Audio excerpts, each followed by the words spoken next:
back and have a good time. That's the tone for the 23rd running of the Firecracker 400.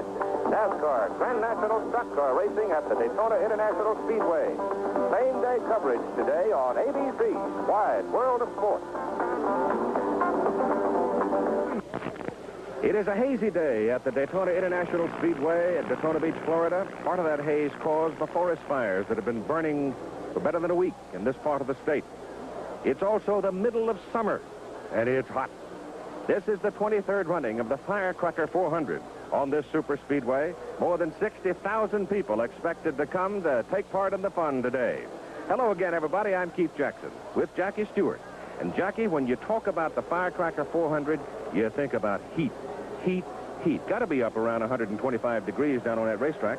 Well, it's on days like this, Keith, where I thank the good Lord that I'm a retired racing driver, that I'm not clambering into one of these hot boxes on a day like this.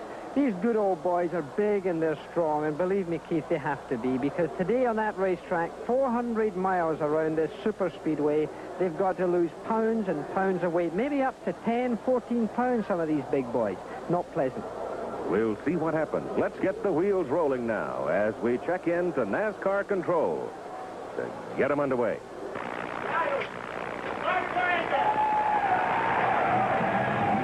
Revs up to get ready to run the Firecracker 400. 20 years ago, this was the premier season for ABC's Wide World of Sports, and this event was covered. And guess who was down along pit road? You're right, Chris Economaki. The 50-lap distance on a tank of gas seems to be almost an impossibility today because of the very hot pace. We're opposite Freddie Lorenzen's pit. We talked to the crew chief, Ralph Moody, and he says he's going to bring him in not later than 45 laps because they just can't get a two-stop race out of it. This means we'll have more pit action before the race is over. Now they're coming down here, and this is almost murderous. Nothing much has really changed. It's still hot, as noted. Chris may have lost a little weight. His wardrobe is a little better, and he no longer is allowed to stand in pit road and direct traffic. But he's still reporting, and he's still the best. Well, about the only thing that hasn't changed in the 20 years since I first held a television microphone in my hand is the temperature. In 1961, it was Indianapolis, Daytona, and Darlington. And now the major speedways crisscross the nation. It's become a big sport. It has respect. Millionaire sportsmen put their name on cars for the pure sport of it, with no thought of financial return. In 1961, David Pierce won this race and took home $8,500. Today, the winner will pocket about $30,000. And that year, the prize money was $717,000. This year, the contestants are looking at $7 million. And in the area of safety, the T-shirts have been replaced by fireproof uniforms. The cars are refueled with aircraft systems rather than funnels and buckets. And the cars are very crashworthy. Drivers walk away from spectacular accidents. In 1961, the speed was 157 miles an hour for the pole. Today, it's 40 miles an hour faster at 197 miles an hour. The growth has been tremendous, due in part to acceptance by the press and in television. Actually, the last 20 years has been great for automobile racing and this reporter. All right, Christopher, now let's set the starting grid for you as we look at the Grand National point stand. You can see Bobby Allison has a 256-point lead over Darrell Waltrip, and looking down through the 10th place, you can see a lot of new names are beginning to show up. And now, an old name, a fellow we've watched for so many years and been so thrilled by his performance, Cale Yarborough, back on the pole again at 192.8. Harry Cant is outside in row number 1. In row number 2, Dale Earnhardt, who is yet to win a race this year. He won the national point title last year. Bobby Allison's outside in row number 2. Look out for him. He's going steady. Terry Labonte is in row 3 inside, and Richard Childress will start outside in row 3 today. Ron Bouchard, one of the rookies, inside row 4. Another rookie, Rick Wilson, is outside. In row 5, Johnny Rutherford in car number 98, and Kyle Petty, son of Richard, outside row 5. Looking to row 6 now, inside, Neil Bonnet, car number 21. Ricky Rudd, a youngster who's improving greatly. Row number 7, A.J. Foyt inside, Richard Petty outside, and look for some moves by those two early.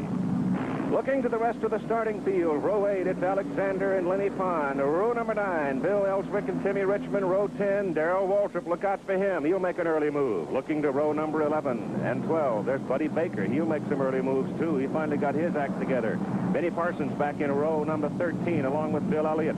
14, 15, 16, Stan Barrett, the man who broke the Sound barrier on the ground. Cecil Gordon, a veteran there. Looking at the next group of rows, it's 17, 18, 19. Dave Marcus way back in the stack in 19. And at the tail end of it, row 20 and 21, Morgan Shepherd leading among the rookies. James Hilton and Tommy Houston at it. We will start 42 cars. Working their way through turns 3 and 4 now, anticipating green on the start. Cale Yarborough, the pole sitter, at 19285. To repeat that number for you, there's a lot of speed up front. The first 5 rows qualifying at better than 190 miles an hour. Bobby Allison won his first Firecracker 400 a year ago. He, in effect, is the defending champion, trying this year to win his first Grand National Points Championship.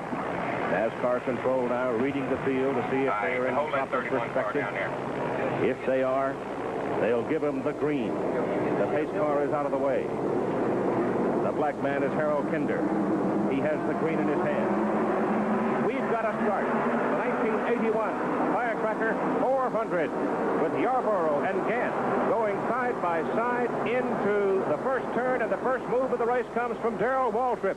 See him pull out of the pack and duck in ahead of about 4 automobiles, but moving up into the front and taking the lead coming down off the first turn is Cale Yarborough with Harry Gant right there, and Dale Earnhardt, who was your points champion a year ago, is in the number 3 position with Allison right there. Earnhardt is yet to win a race this year, and so far they are very much in order, and this is a place where discipline is absolutely required, Jackie Stewart.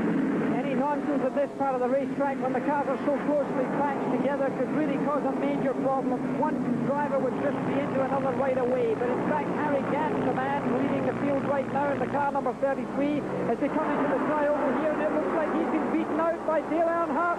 He's got in the car number 2, the blue and white car there, as Harry Gant comes in behind him as they go into this high banking here, the 2.5-mile oval here, the tri-oval, the blue and yellow car there, number 2, that's Dale Earnhardt leading the race. Harry Gant, the green and white car behind him, coming off the 31 degrees of banking, getting down this long 3,000 feet of straight stretch in the back stretch, and Harry Gant's making for it. He's going into front 3. Harry Gant takes the lead.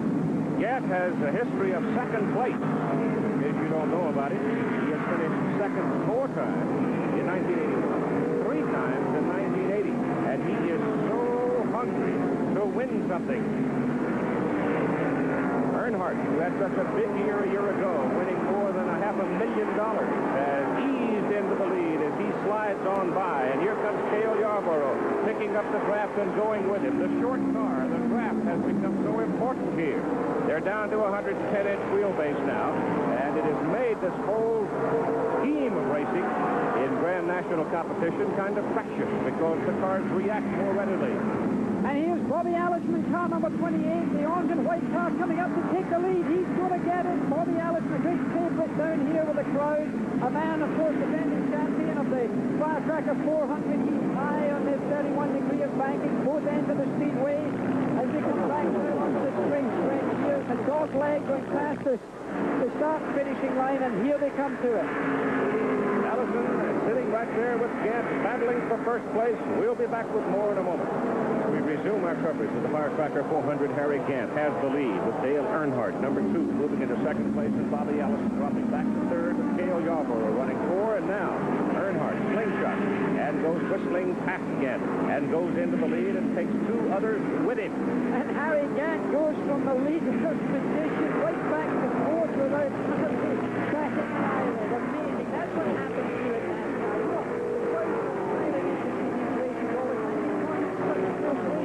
Just amazing. Still no incident in the race. At a very heady pace. And Bobby Allison now comes out of the slipstream and goes into the lead. They keep switching it back and forth and looking back over the statistics for 1981. There have been a remarkable number of lead changes during the course of the racing of 1981. And one of the reasons, I suppose, has to do with the wheelbase of the car. 5 inches shorter, plus the fact that 2 inches narrower. The cars are considerably more nervous. They're more highly strung. In fact, there's been a lot more spin-outs and yellow flags due to incidents in 1981 than there was a year ago because the long chassis car is a lot easier to handle. But look at that snake. All just these cars strung out together there as if they were really connected. And look at that. There's Earnhardt high on the racetrack. They're going to be three abreast as they go down that stretch towards turn one again. Trust is a very important factor in this kind of racing. You've got to be able to trust the man that you're running in front of, behind, alongside at 180 or 90 miles an hour. You've got to believe in his skill and his ability to control his machine. Neil Bonnet in the Woods Brothers car, number 21, running right up among the leaders as we work our way around the hazy day at Daytona International Speedway. You can identify Hale Yarmo by that V that's on the hood. That is the most identifying factor about his car. And he is some kind of a bulldog when he sits up among the leaders. Always has been. Strong man, very athletic looking. He's chunky. He's not a man of lean features, but he's certainly very, very fast. And there's Harry Gant goes underneath him there. Car number 33, the green and white one, still in the lead there. Just took it just a few seconds ago. Dale Earnhardt in the yellow and blue car in third position, and Bobby Allison in the orange and white car tailing in fourth position behind that. Harry Gant going down the long 3,000-foot back stretch here, 2.5 miles around this tri-oval, going in now to the 31 degree of banking. You can't climb up there, but going at all fours really to get up that steep banking, and these cars go around it glued to the road surface. And if you do something wrong, they become unglued very quickly. And we have a blown engine, and he's going right to Kyle Petty, the blue and red car there. That could have been an incident. Apparently no oil came out of his car. Oftentimes when you see that puff of smoke, there will be a patch of oil dropped onto the racetrack. It brings out the yellow flag. They want to make sure this is the first untoward moment we have had in the race, and it's Wilson, number 62, dropping down off the running surface onto the active road and getting out of the way. So that's good thinking on his part. Getting out of the traffic, the yellow slows him down. Remember, in NASCAR Grand National Racing, under the yellow flag, they close up. So some of those hot runners back in the pack are going to be able to close in on the leaders. We pick up coverage of the Firecracker 400 now, getting the green flag after the yellow, and we have a new leader. It's young Mike Alexander. Alexander out of Franklin, Tennessee, being followed closely by Richard Petty. Obviously, during the yellow, everybody ducked into the pit area, taking on tires and gasoline, but Alexander did not. That's why he is in the lead at this point of this race. And what a thrill. And there's another car, Tommy Houston, car number 17. He's blowing oil, but there's no yellow flag. It must be okay. The track must be in good condition, so that's fine. But for young Mike Alexander, what a thrill piece to be leading the Firecracker 400. What's more to be ahead of King Richard Petty? That must be a thrill for this young man. Same kid that was standing yesterday trying to glean information, looking for information out of the wisdom of Petty, then going to Bobby Allison, going to all the guys who have had so much success here, eager to learn. Well, he's learning, but right now he's just being passed by King Richard himself, and with him is Buddy Baker in the red car there, car number 1, tucked in behind King Richard Petty. He's come from 21st starting position. That's pretty impressive. That's a long way up, and he's now in second position. Buddy Baker rattled his car off turn 3's wall on Thursday. Looked like he wouldn't even get in the race, then came back on the second day to qualify on Friday. And here he is, having qualified at 190 and right back up there running with the big boys. And this big old lanky guy from Charlotte is a competitor. Been around a long time and had a lot of success. And right now, when you look down on the racetrack and you see Petty and Baker, it can take you back 10 years or more.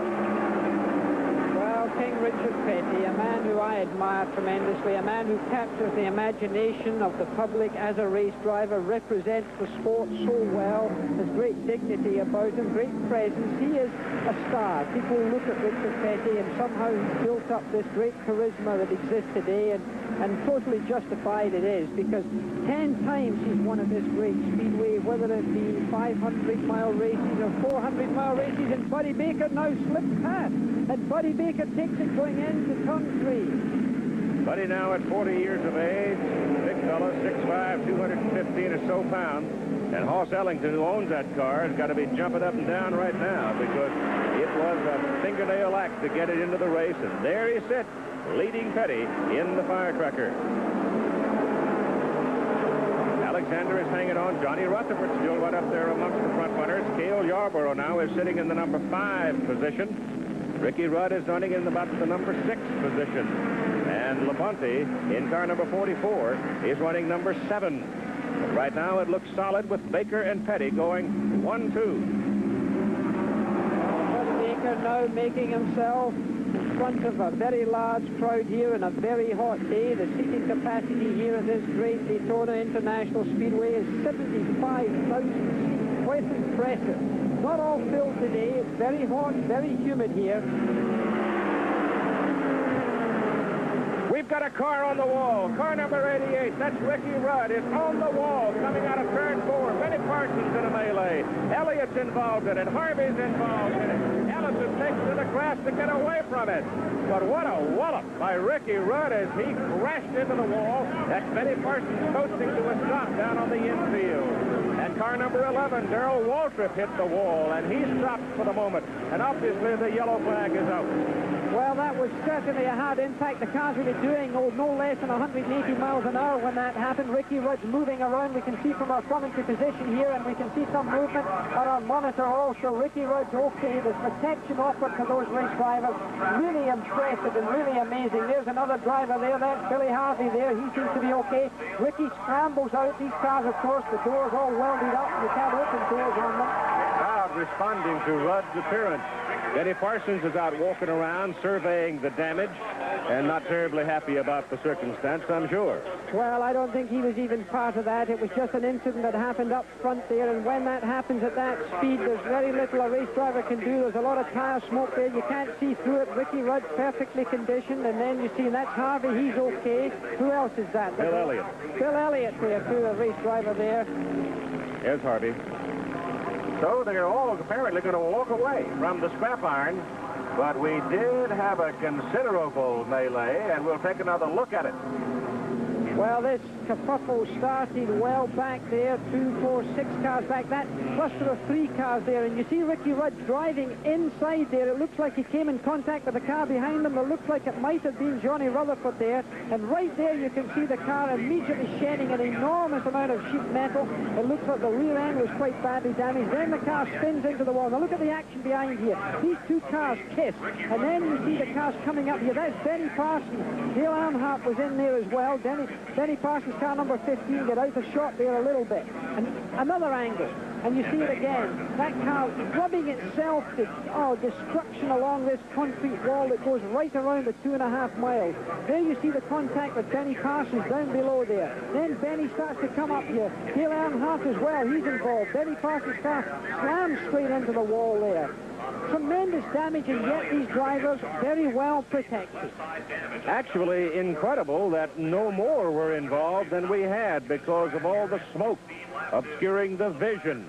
But it was quite a wallop by Ricky Rudd, and Chris Economaki has him right now.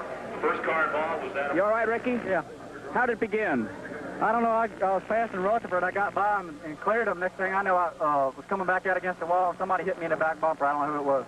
What's it like in the car when one of those jarring crashes? Is it tough on the body? No, it's just, it's just a shame you got to tear all that good equipment up for somebody making a, stupid mistake, really. It's already happened so quick and it's over so quick, you don't have time to think about it. The only thing you're thinking about is cars coming down the racetrack and maybe getting into you. But I'm just upset that we had to race so early. But at least he's all right. Everybody walks away, but at least 3 of those cars involved are out of the race. We'll be back. Now for NASCAR control to indicate green so we can go back to racing in the Firecracker 400. We've got green, and Harry Gant bolts out of the pack and goes into the lead. In car number 70, J.D. McDuffie is in second place. Car number 90, that's Jody Ridley out of Chatsworth, Georgia, is up in third place. Obviously, again, you had a great deal of shuffling amongst your leaders because of the pit stops they made. Bobby Allison is sitting up in the number 4 position, and Neil Bonnet, part of that Alabama gang, is right with him. Car number 99, Kevin Houseby out of Des Moines, Iowa, is also right now up among the leaders.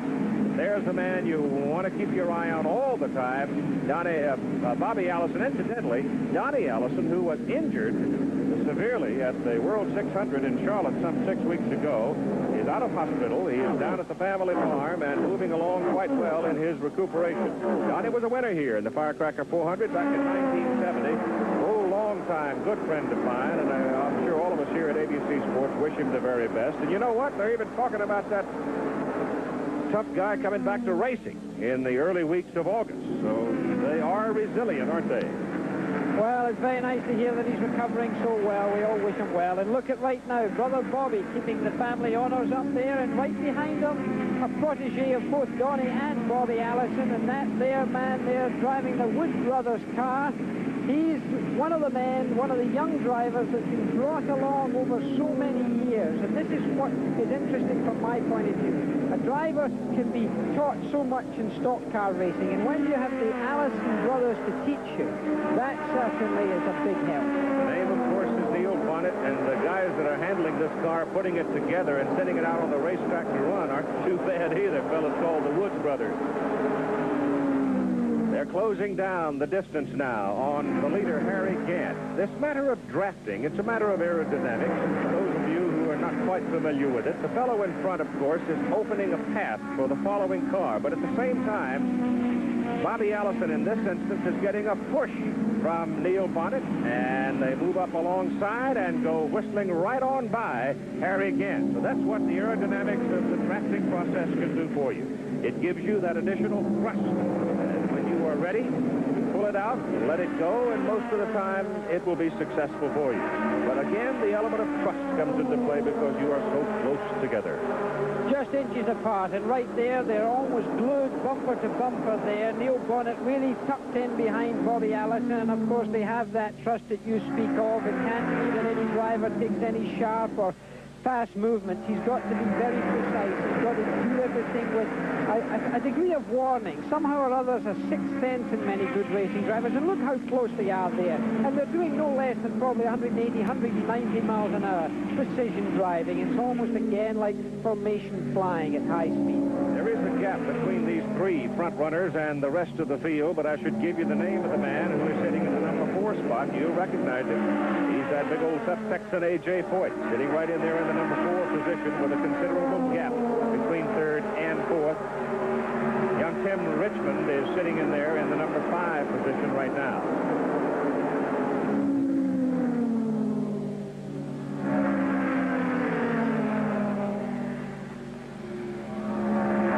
Bobby Allison and Neil Bonnet running 1-2 with Harry Gant sitting in the number 3 position, and now the Petties have begun to make a move up through the ranks. That's the father and son.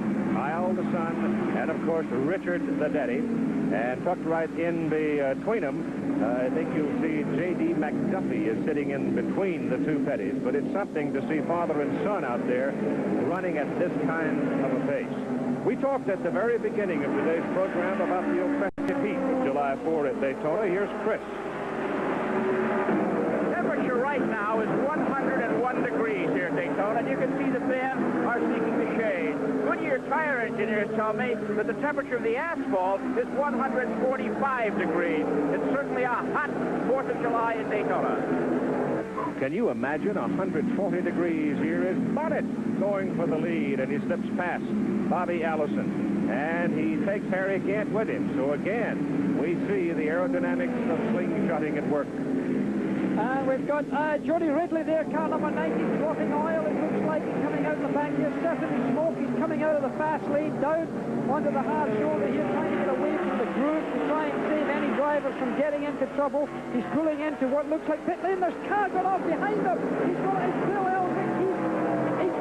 He's all over the place. He's going to miss the barrier, but just at the last minute, the car kicked back in there, seemed to get a bit of grip, slammed into the barrier. He's now in pit lane, and he's trying to get the car restarted, trying to get it in motion again, but that was a pretty severe piece of contact. Car number 75 there. We're going to see this replayed again here in slow motion. You see the car there in front now. You see him smoking. We saw, obviously, he was dropping oil. And back up in the corner, you can see the contact of Ellswick's car with the oil. And from that point on, it would just hang on.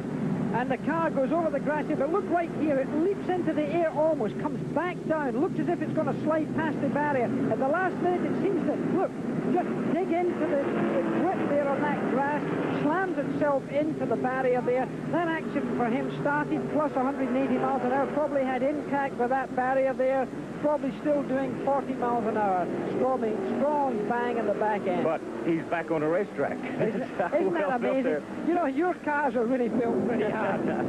Yarborough is in the pits. Everybody ducks in for more fuel, for fresh rubber, particularly on the right side. And Yarborough gets a very efficient pit stop, trailing some fuel. He's off and running again. The yellow flag is out. They've got to do some mopping up, soak up that oil coming down off turn numbers 3 and 4. The first dropping of oil, I think, occurred between turns 3 and 4. So the yellow laps will count, and they'll mop it up, and we'll be back. The yellow flag is still out. They're mopping up the oil that fell out of Ridley's car and also cleaning up the debris from the crash of Ellswick into the barrier. Ellswick is back on the racetrack, and obviously this is not a pure stock car. You can't go down and buy one. They have been reinforced considerably, and he's back out there and running again. And we'll be back later for the finish of the Firecracker 400. World of Sports resumes its coverage of the Firecracker 400 of 1981 at the Daytona International Speedway. We are anticipating a green flag for the field, NASCAR Grand National Stock Car Racing. About 30. That's NASCAR control, waiting for a green flag. Come on, Staley, let's go to the house. See how orderly they are. We'll get a call.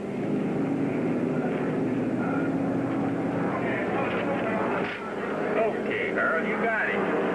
Okay, that means green is out, and here we go racing under green again. Keith Jackson, Jackie Stewart, and Chris Economaki on very hot July 4th at Daytona. Chris Economaki told us earlier the temperature was over 100 degrees for humanity milling around in the pit area, and 140 degrees on the racetrack, and Richard Petty runs first, Buddy Baker runs second. King Richard Petty, the bright blue and red car there as the other red car challenges him for the lead, and that's big Buddy Baker, car number 1. He's taking the lead here at Daytona, and that's Cale Yarborough coming in behind them, and they go 3 abreast. Now they narrow it down to 2 lanes, and these 2 cars side by side in the first 1-degree banking here of Daytona. It looks like Cale Yarborough, the lighter colored car there, the white, black, and red car, has the advantage as they come into this dog leg of the start finishing line. It's a tri-oval, 18 degrees of banking right here.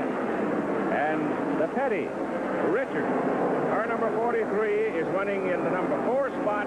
Son Kyle in car number 42, they look alike, running number 5. So that's quite something to see, as the years have been tumbling by, haven't they? And they've been collecting the dollars as they've gone along. $4 million plus for King Richard Petty in his career, car number 43. Well, that may not be the world of money for you Americans, but for a wee Scotsman, it's an awful lot.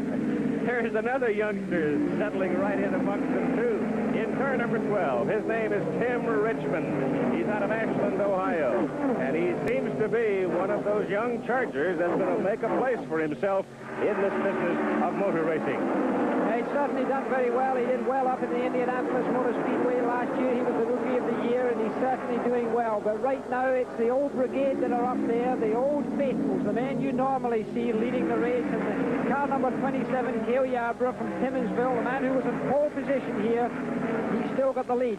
The man behind him, Buddy Baker, in the red car, came from 21st position on the starting grid. He's certainly done very well. He won at Daytona here. In fact, he won the fastest ever 500-mile race here. He averaged more than 177 miles an hour on the only occasion that he's won at this super speedway. And if you are wondering what in the world has happened to Bobby Allison, well, he's out of the race. Apparently a cracked cylinder head took him out as he came into the pit, started his car, and water and oil and smoke billowed out, and that was it. It was on to the garage. So Bobby Allison is gone. But Cale Yarborough seems to be sitting inside a car that's got plenty of muscle on this hot day. And he seems to be all over the racetrack. He more or less goes where he wants to go. He seems to start the banking fairly low, gets right up, and then comes back down again. Richard Petty making a move for second position in car number 43. He's trying to go for it. Harry Gant right behind him. And Gant running up alongside of Baker should be able to duck into third. Incidentally, Tim Richmond, who was up in that number 3 spot just moments ago, has been running outside of the chain. Now he ducks back in, but not before he had lost 4 spots. He got out there by himself, lost the impact of the draft, and just bing, bing, bing, bing, bing, lost 4 spots. Harry Gant moving past Richard Petty. He's still hanging in there, hanging on, and running hard. But right now, the most impressive racing machine out on that racetrack to me is the one being driven by Cale Yarborough. And if it holds together, he'll be a horse to catch. Here goes Harry Gant, slingshotting Cale Yarborough. And Gant goes back into the lead. And we have had dozens of lead changes so far today. We'll be back with more. You're looking at Harry Gant, driving car number 33 and leading the Firecracker 400. Cale Yarborough in car number 27 is running right behind him. Car number 43, Richard Petty, is in the number 3 position. And so far in the race, we have had 34 lead changes. That's impressive. I think that's one of the things. The crowd keep coming back down here to see the Southern boys drive these oval racetracks. NASCAR racing gets really the best value for money in motorsport anywhere in the world for the spectators. And it's coming up to the end of a race like this where you see the tremendous challenge for the drivers, and the crowd never leave until that checkered flag. Harry Gant, running in first place, was part of the rookie crop of 1979 that gave us Labonte and so many other fine young drivers. He really is the one who would be short on experience among these front runners, because Cale Yarborough has been around so long. Richard Petty's history you well know. Buddy Baker is running in the number 4 spot. There's all the cunning and guile that you could ever hope to find in Grand National racing in those 3 people, Yarborough, Baker, and Petty. So now it's a question whether or not Harry Gant has the experience to hang on to what he owns right now, first place. And it's not just a question of age, because Harry Gant's 41 years of age, and that certainly is no young man when it comes to motor racing. Tim Richmond's back there in 5th position, and of course he's a much younger person. Harry Gant has the maturity of age, but whether he has the experience of being out there in the lead and being able to actually button down a victory is another thing. I remember myself when I was almost winning races, it was just one big difference, actually getting up and winning that checkered flag race.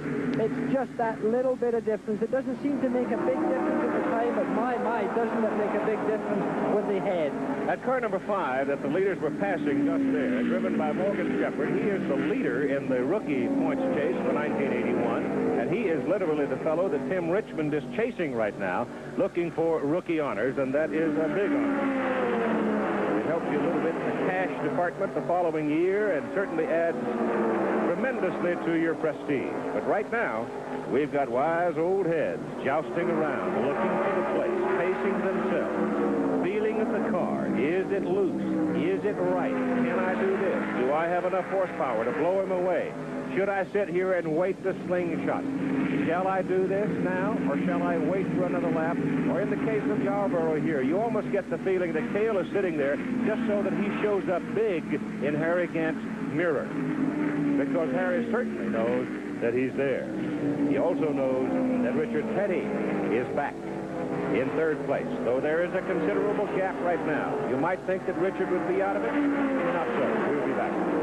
Now in sight for this running of the Firecracker 400, it continues to be Harry Gant and Cale Yarborough running 1-2 with Richard Petty right now a distant 3rd, and car number 12 smoking. Tim Richmond apparently making a bold bid for a piece of the cake at the end of the rainbow is going to go out of it. Looks like he has blown something in his car, dropping down off the running surface, and looks like young Richmond is gone. And he was running in the number 6 position at the time, which is very good. Well, very disappointing for him, so high in such an important race in the super speedway. But right now, Richard Petty has closed that gap up. Harry Gant still leading. Cale Yarborough in the center of that sandwich there. But the blue and red car that just went out of your picture is Richard Petty. Very close to them now and within reach. We have seen on this racetrack before a man come down off turn 3 and 4, slingshot, and get a win. Do you think this is what Cale Yarborough has in mind? I think this racetrack is changing over these years. The cars are getting fast. The aerodynamics are changing a little bit. And the space between the exit of turn 4 and the start-finishing line on this dogleg seems to be shortening every year. It seems now that the best place to pass is to before getting into 3 and 4. Whether that's going to happen here is another thing. But if there's one man thinking a lot about how to do that right now, must be Cale Yarborough. Richard Petty is within range also, but Harry Gant's the man in the bubble. Very difficult for him to know what to do. Although he's won many other races, this would be his first super speedway victory in front of such a crowd and in front of such company. It's a game of mental and emotional gymnastics right now. Because Yarborough surely has made up his mind what he will do, and probably has made up his mind when he will do it. Harry Gant has to play the guessing game the other way, trying to outguess Yarborough. Does Gant have enough horsepower to pull away, to tuck away from Yarborough, the effect of the draft?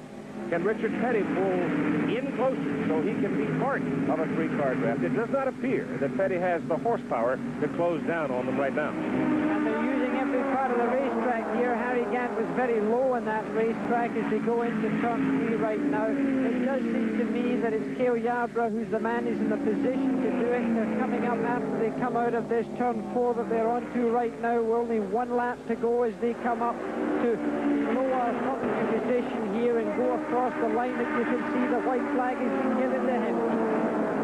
Harry Gant, 41 years of age, Taylorville, North Carolina. Cale Yarborough, 41 years of age, from Timminsville, South Carolina, for starters. And Richard Petty, 44 years of age, from Randleman, North Carolina. They've all been on a lot of racetracks, a lot of times, under a lot of different conditions. The prize money breakdown's got to be close to $25,000. And here goes Yarborough!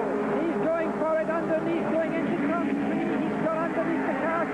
Maybe Harry Gant can draft him again. He's in the slipstream right now, but Harry Gant's come out of the slipstream because he's up at the top. The crowd's absolutely under toast to come to the finishing line, Keith. It is Cale Yarborough winning his 4th Firecracker. The 6th victory for him on the Daytona International Speedway.